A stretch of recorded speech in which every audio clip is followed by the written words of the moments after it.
आज हम बना रहे हैं क्रीमी एंड चीज़ी पास्ता। उसके लिए यहाँ सबसे पहले मैं वाटर बॉईल करूँगी पास्ता को बॉईल करने के लिए। 2 कप पास्ता बना रहे हैं हम और इसके लिए 4 कप पानी लेंगे और adding some oil and salt. Cover this pan with the lid और पानी के उबलने का इंतज़ार करेंगे। मीनवाइल हम यहाँ पे कुछ वेजेस इन्हें कट कर लेंगे। Yes, this is the magic of editing. I am not such fast. You can choose veggies according to your liking and disliking. This white sauce recipe of pasta is so delicious and yummy. Due to its mild taste, you usually get like it the most.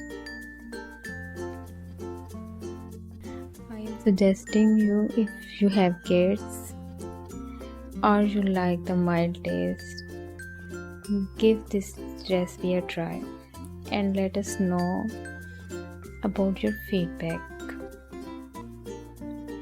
Yes, you can see I am still cutting the veggies. Pasta is so easy, not much time taken, but cutting veggies is time taken. When water boil, add this pasta in boiling water and let it boil. Cover it with a lid. Now it's time to cut the onion. Cut the onion in cubic form. Time to time check and stir the pasta, क्योंकि अगर आप इसको stir नहीं करेंगे तो pasta जो है वो पैन में बैठ जाएगा, क्लम्पी हो जाएगा। लेकिन उसको ज़्यादा भी स्टर नहीं करना ताकि उसके वो टूट ना जाए पास्ता। बस every 5 minutes you can give a stir in this water. Here I am making the mixture for veggies, adding garlic first and then the cubic onion and let it saute, and adding carrots next. Add some mushrooms.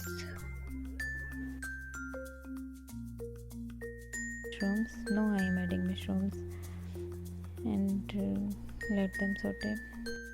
Pasta के लिए बना रहे हैं एक special sauce. इसके लिए मैंने add किया है 4 टेबलस्पून बटर एंड 2 टेबलस्पून मैदा।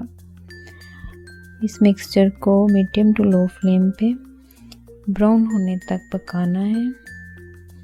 ये देखिए ब्राउन होना शुरू हो गया था। अब हम इसमें ऐड करेंगे 1 cup milk. Yes, milk add करना है। मिल्क को इसमें ग्रेजुअली ऐड करना है, एट वंस पूरा कप ऐड नहीं करना ताकि मिक्सचर क्लम्पी ना हो। आप इसमें बीटर यूज़ कर सकते हैं इसके आपका ये मिक्सचर क्लम्पी हो जाए, यानी कि गुठलियाँ सी बन जाए, तो आप उसके लिए बीटर यूज़ कर सकते हैं। अब इस मिक्सचर को मैंने सॉस जो बनाया था उसे पैन में ऐड किया और इसमें मैंने वेजेस का मिक्सचर ऐड कर दिया, सम कॉर्न और ये बॉइलिंग पास्ता। इन सबको ऐड करने के बाद अच्छे से मिक्स करेंगे और इसे कवर कर देंगे 5 मिनट के लिए। और यहाँ पे मैंने ऐड किया था अगेन कुछ चीज़, मोज़रेला और चेडर चीज़। आप इसको डायरेक्ट सॉस में भी यूज़ कर सकते हैं, क्योंकि सॉस में डालना मैं भूल गई थी। आप इसको कुछ देर के लिए कवर करते हैं। It's time to dish out. I like this dish outing process a lot. Here it looks so yummy. If you like this video, subscribe.